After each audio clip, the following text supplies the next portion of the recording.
আসসালামু আলাইকুম। I hope সবাই ভালো আছেন। আলহামদুলিল্লাহ আমি অনেকটাই ভালো আছি। বরাবরের মতো নয়, আজকে অন্যভাবে লাইভে আসলাম। রাত্রে কখনো লাইভ সরি যেহেতু আসলে এরকম একটা সিচুয়েশন হয়ে দাঁড়াইছে যে অল টাইম লাইভ করি আমি, মানে কোনো কিছুতে আমাকে ভিডিও করে রাখতে হবে বা ভিডিও করে সেটাকে ডকুমেন্টারি সেটাকে আপলোড করব, সেটা আর হয় না। সর্বদা আসলে ভিডিওই করি, মানে লাইভ করি। সেই ক্ষেত্রে আজগবি মুখ থেকে লাইভ করার কথাটা বেরিয়ে পড়ে। এইটা না, কোথাও দাঁড়াবো না। ভাবছিলাম যে একটু তেল উঠাবো, কিন্তু না, সেটার আর প্রয়োজন হবে না। কেননা 2 লিটার আমি অলরেডি তেল উঠাইছিলাম। সেক্ষেত্রে আমার মনে হয় না তেল উঠানো লাগবে।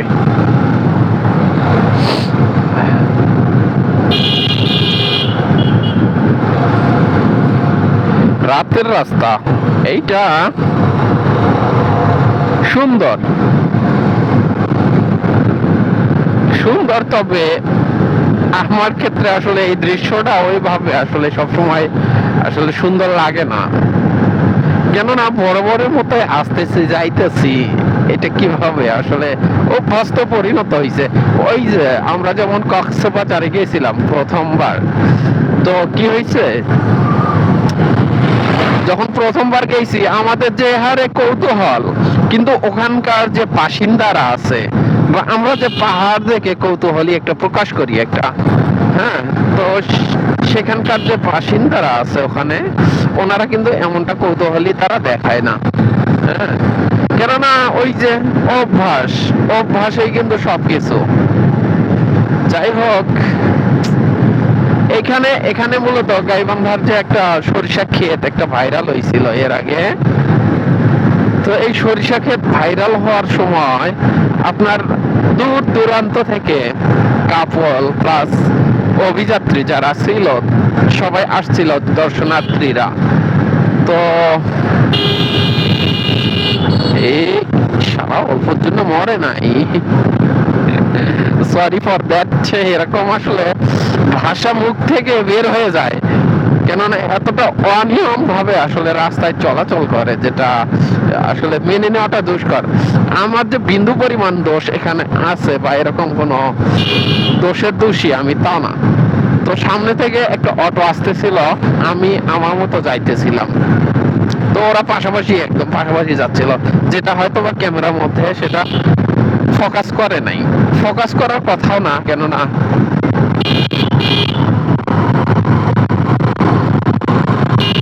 এরাই বারবার দেখতেছিল আমাকে, এরাই দেখতেছিল।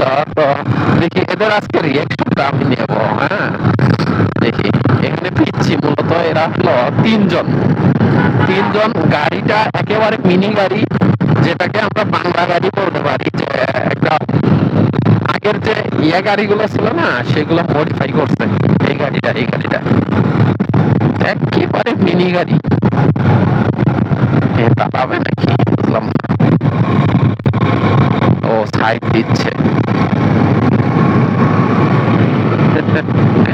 ও সাইড দিল আমারে। যাই হোক, দিনের বেলা হয়তো বা দেখতো আমার দিকে বারবার তাকাইতো, এ কি করতেছে না করতেছে এগুলো খোঁজ খবর নিত। তো এরকম হয় আসলে, ওরকম অভ্যাসটা কেটে গেছে। আর যারা বেকার আছেন তাদেরকে আমি একটা সাজেশন দেব, আর ক্ষুদ্রতম আমার এই জ্ঞান দিয়ে আমি সাজেশনটা দিচ্ছি। আপনারা যদি মানতে পারেন মানবেন, না মানতে পারলে আসলে ফেলে দিবেন, এটাই।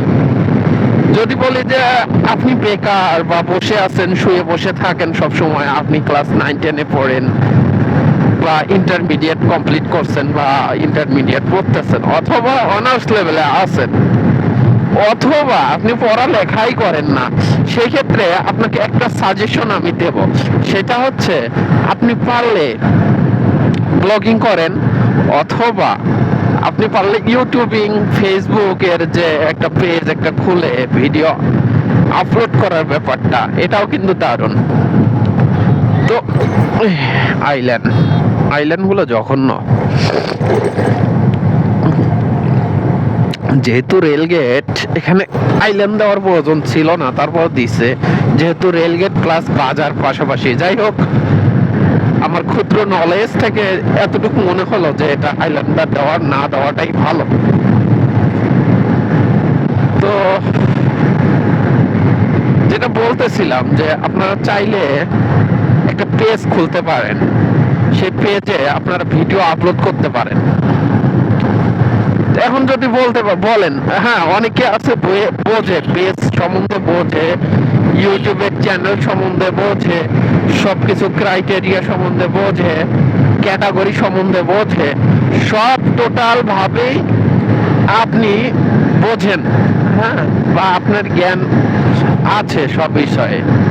তো তারপরেও কেউ কেউ আছে যে লজ্জা শরমের ভিত্তি করে আসলে ওনারা লাইভে আসতে চায় না বা ব্লগিং এ করতে চায় না। যেমন আমি এই যে কথা বলতেছি, এইখানে অনেক মানুষে আমাকে দেখতেছে, অনেকে অনেক কমেন্ট হয়, তো এইগুলো আসলে অপেক্ষা করে আমি চলি। হ্যাঁ, অত কমেন্ট ধরলে তো আর সমস্যা।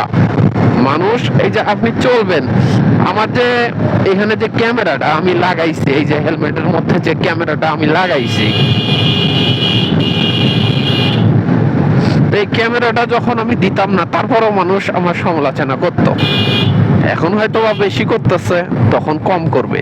কি কারণ সেটাও বাজারটা একটু পার হই তারপর বলি।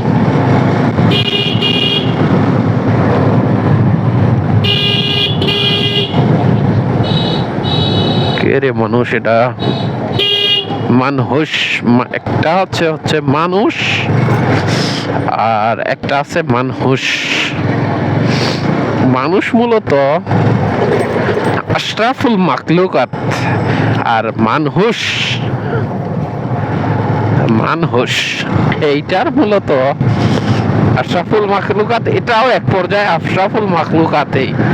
তবে মানুষ আশরাফুল মাখলুকাতের কিছু দ্বিতীয় পর্যায়ের ব্যক্তি, যারা আশরাফুল মাখলুকাত তো মাখলুকাত, তবে ওনাদেরকে লজিক হিসাবে লজিক্যালি ওনারা দাবি করে না উনি আশরাফুল মাখলুকাত। এটা কেন বললাম?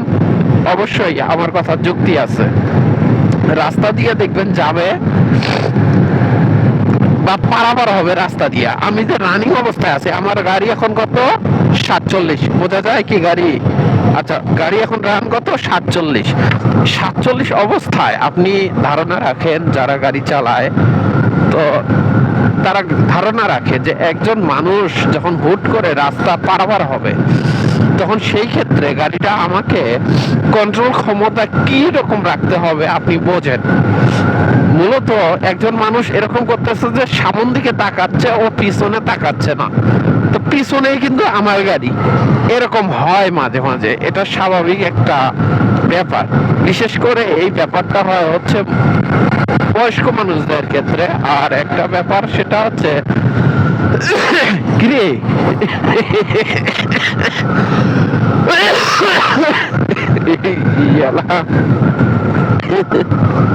Sorry for that. এই ঘটনাটা কি ঘটলো আসলে? মানুষ আসলে কত কি যে করে। কি করতেছে, বাইক নিয়ে যাইতেছে না, ওর বাইকের হচ্ছে আলো কম, ওর বাইকের হেডলাইটের আলো কম। সেই ক্ষেত্রে ও কি করলো, পেছনে যে প্লিয়ন ছিল ওই প্লিয়ন এর ইয়ে করছে, আপনার ফোন দিয়ে এরকম বারবার নাড়াচাড়া করতেছে, যেন আমরা বুঝে যাই অলরেডি যে গাড়ি একটা আছে। ওটাই দেখলাম। আমি আরো ভাবলাম যে এ কি কারো দাঁড় করাইতে যাইতেছে নাকি। সত্যি লাগবে শিওর, ইদানিং কয়েকদিন ধরে কাজতেছি। যাই হোক, ব্যাপার স্যাপার ওটা না, ব্যাপার স্যাপার হচ্ছে চাকরিটা কোনোভাবে আপডেট করা যায় কিনা, এইটা আসলে ভাবতেছি আমি। কতটুকু সত্য, কতটুকু মিথ্যা, কতটুকু আসলে যুক্তিযুক্ত হবে এই চাকরি ছাড়ার বিষয়টা, এটাই বুঝতেছি না। এখন আমি স্যালারি পাই হচ্ছে 9,000 টাকার মধ্যে 500 টাকা ওখানে কেটে নেয়, অফিস থেকে কেটে নেয় 500 টাকা। আর 500 টাকা কেটে নেওয়ারও হচ্ছে টপিক আছে। ওয়েট, একটু ওয়েট। এই এই এই এই এই এই এই আস্তে আয় বেটা, আচ্ছা, অটো তো অটোই, ওর মতো চলবে। কি গাড়ি রে ভাই? আচ্ছা যাই, ধুলা। শীতের দিনে কিছু হোক আর না হোক ধুলা হয়, তবে আলহামদুলিল্লাহ এইবার শীতটা একেবারেই কম ছিল, যেটা তুলনামূলক ভাবে গতবারের অথবা গত যে বিগত দিনগুলা ছিল, বিগত বছরগুলা ছিল, বিগত শীতগুলা ছিল, তার তুলনায় একেবারে কম আলহামদুলিল্লাহ। যাই হোক, আলহামদুলিল্লাহ এখন আস্তে আস্তে আবহাওয়াটা পুরো আর কি শেষ হয়ে যাচ্ছে শীতটা। আমার মনে হয় কি এরকম ওয়েদারটাই সুন্দর, ঠান্ডাও নাই গরমও নাই, বাহ কি মজা। পারলে একটা মানে কাঁথা গায়ে দিয়ে একটু ফ্যান ছাড়ি দিয়ে ঘুমা, এরকম ফিলিংসটা আসলে সবার মধ্যে নাই। আর এরকম ফিলিংস যে উপভোগ করতে চায়, সে হালকা ঠান্ডা হালকা গরম এরকম সময়টাতে চাইলে একটু একটা হচ্ছে কাঁথা গায়ে দিতে পারে অথবা কম্বল গায়ে দিতে পারে, যে মিনি কম্বল গুলো আছে, এই মিনি কম্বল দেন। আর চাইলে ফ্যানটা একটু ঘুরাই দিয়ে ও যদি ঘুমায়, একদম মানে এমন সুন্দর ঘুম হয়, যেটা আমি সবসময় করে থাকি। আমি কি করি, একটা কাঁথা গায়ে দেই, দেওয়ার পর দেই, অ্যাক্সিডেন্ট হয়েছে এখানে সম্ভবত, যাই হোক কাঁথা গায়ে দেই, দেওয়ার পর ওখানে হচ্ছে ফ্যানটা চালু করে দেই, ফ্যানও ঘোরে, ঠান্ডা লাগে গরমও লাগে, বাস দুইটা ওয়েদার যখন একসঙ্গে হয় তখন ব্যাপারটা হয় একদম মানে অসাম। ঠান্ডা একটু লাগতেছে, এ যাবৎ লাগে নাই, এখান থেকে গাইবান্ধা থেকে আসলাম, লাগে নাই, এখন লাগতেছে।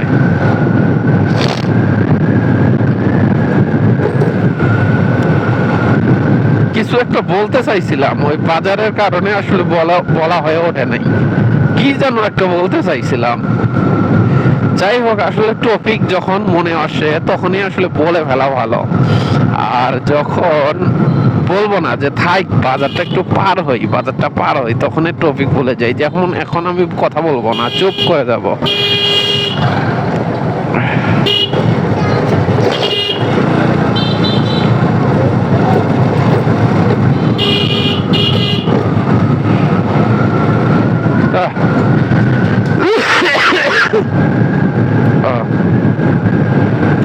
আসলে কাশি অনেকদিন ধরে, আসলে শুকনা কাশি, আর কাশিটা দমন করার জন্য ওষুধও যে খাওয়া লাগবে এই বিষয়টা আমার মধ্যে নাই। ছোটখাটো কিছু হইলে, জ্বর সর্দি কাশি মাথা ব্যথা এই টাইপের ছোট ছোট কিছু হইলে আমি আসলে এটাকে ইগনোর করার চেষ্টা করি, সহজে ওষুধ খাই না। এটা আমার গাফলতি এক পর্যায়ে। যাই হোক, টাকার দিকে দেখি না, এটা শিওর।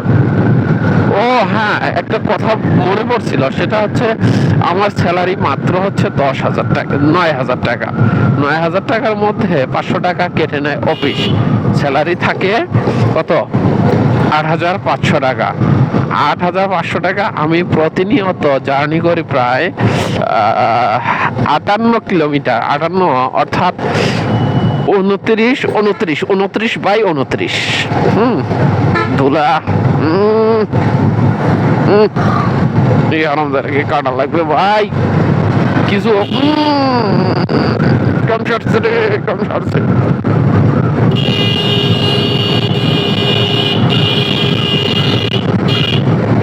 বারবার সিগন্যাল দিচ্ছে, দাঁড়া। তুই যতই সিগন্যাল দে ভাই, আমি কাটাবো। কথা হলো যে আরে ধুলা, ওই ধুলাতে সম্ভব হবে না তোর পিছনে পিছনে যাওয়া। আসলে আপনি একটা বিষয় লক্ষ্য করবেন, যে ট্রাকের অথবা বাসের পিছনে পিছনে যাচ্ছেন, এমন অবস্থায় আপনি হাই স্পিডে হর্ন দিচ্ছেন, বারবার হর্ন দিচ্ছেন, ওনারা সেটা বরদাস্ত করে না। কি এটা মাইক্রোবাস, এত আলো বোঝাই যায় না। ওনারা কিন্তু সহ্য করে না, মানে ওনারা চায় দ্রুত যাওক, একজন মানে বাইকার সে যাইতে চায় যাক। অনেক ট্রাকওয়ালা আছে, বাসওয়ালা আছে ভালো। কি আলো ইউজ করে এগুলো কিছুই বুঝি না, কিছুই বোঝা যায় না। এই যে সামনে এই যে গর্ত, এ অটো আর বাল্ব নাই বাড়িতে, সব লাগা। বাড়িতে যে রুমের মধ্যে বাতি থাকে ওইগুলো লাগাও। দেখছেন ব্যাপারটা? এইটা যে লক্ষ্য করছে বা আমার এই যে কথাটা বুঝতেছে বা শুনতেছে, সে অবশ্যই বুঝতে পারবে যে ওটা অটো ছিল। আর ওটা ওই অটোটার এতটা গিয়ার, ওই যে এটা কি হইতে পারে, এটা কি হইতে পারে, এটা বড় গাড়ি নিশ্চিত। তবে ওই অটোটার যে আসলে ভলিউম, আলোর যে ভলিউম, সেটা কিন্তু ওই ট্রাকের মতোই ছিল। একটু 19-20 হবে, এটা স্বাভাবিক। যাই হোক, আমি বেশি কন্টিনিউ করব না কথা। চাকরি ছাড়ার ব্যাপারটাও এটাও শেয়ার করলাম না এখন, কেননা এখন একটা ডিম খাবো। প্রতিনিয়ত আমি চেষ্টা করি একটা করে ডিম খাওয়ার। ওয়েটটা এত হারে বাড়ছে যে কমানোর কোনো ওয়ে খুঁজে পাচ্ছি না, সময়ও কম। আর একটা ডিম খাই, কেননা শরীর দুর্বল হয় সকাল করে যখন উঠি। প্রতিদিন যেহেতু সকালে উঠতে হয়, শরীর দুর্বল তো হবেই নানানভাবে, খাওয়া দাওয়া ঠিক নাই। তাই এই জন্য ট্রাই করি একটু, যদি ডিম পাই সেটা খেয়ে ফেলি। আপনারা চাইলে প্রতিনিয়ত আপনারা রুটিন হিসাবে একটা করে ডিম অথবা 1 গ্লাস করে দুধ রাখতে পারেন। তো ভালো থাকবেন, সুস্থ থাকবেন। আসসালামু আলাইকুম।